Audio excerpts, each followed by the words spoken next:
Who is Filipino and who is Filipino American? That's a very good question. It's a tricky one too. Because there was no toys, especially dolls that looked like my sister.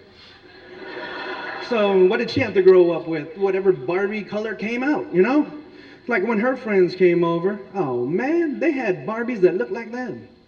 Oh man, like her white friends would come over and they'd have their blonde Barbie dolls with the white skin and the blue eyes. And you know what? That's fine.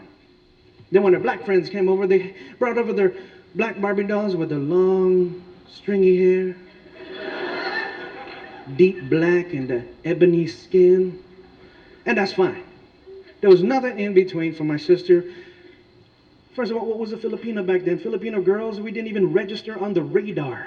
None of you registered on the radar, you know? Straight, long, black hair, dark skin, Chinese eyes, buck teeth, and a Mexican last name.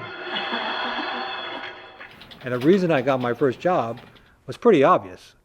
I had the right color skin, and I had a Spanish last name. But then they looked at me and said, what is this guy? Because I'm not, you know, I'm sort of an Asian-looking, kind of strange-looking person. Not what? You're not on the chart. You're not on the chart. You don't exist. You're other. Okay. No, I consider myself a Filipino American. I mean, it's a person who's an American who recognizes his roots. You have pride in where your parents, grandparents, whatever came from. And everyone has as much right to be a Filipino American as the next person. And we're blessed by the contributions of the Filipino community. There's a long heritage of Filipino presence in the United States. Remarkable history between the United States and the Philippines, and one that's very personal for me with my grandfather, who was there at Corregidor and Bataan, and marched with a lot of the World War II heroes that stood side by side with American GIs, and so we're proud of that history. And some of those Filipino veterans have yet to receive their just due.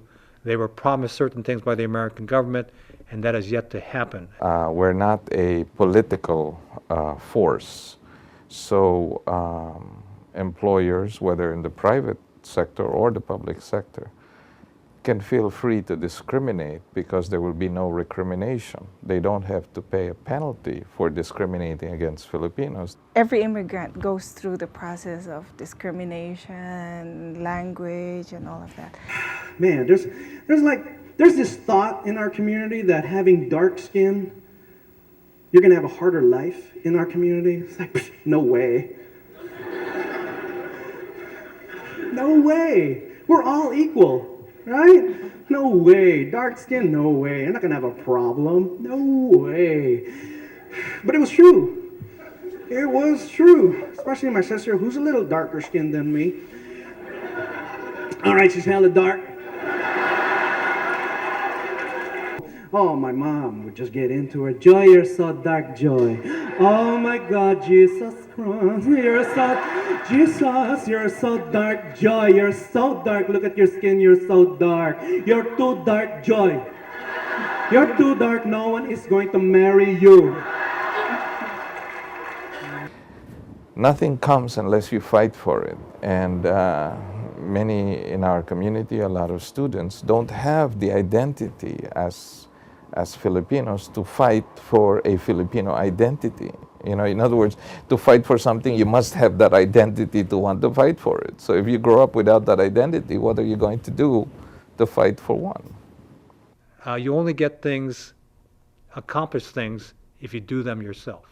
What does it mean to be a Filipino American? It means this double pride. You know, I've got best of both worlds. I have tradition, I have culture, I have religion, and then I have responsibility. Whether you're an immigrant or you're born here, that there are certain obligations and privileges that you get from being an American. You should never forget that. You can be as American as anyone else.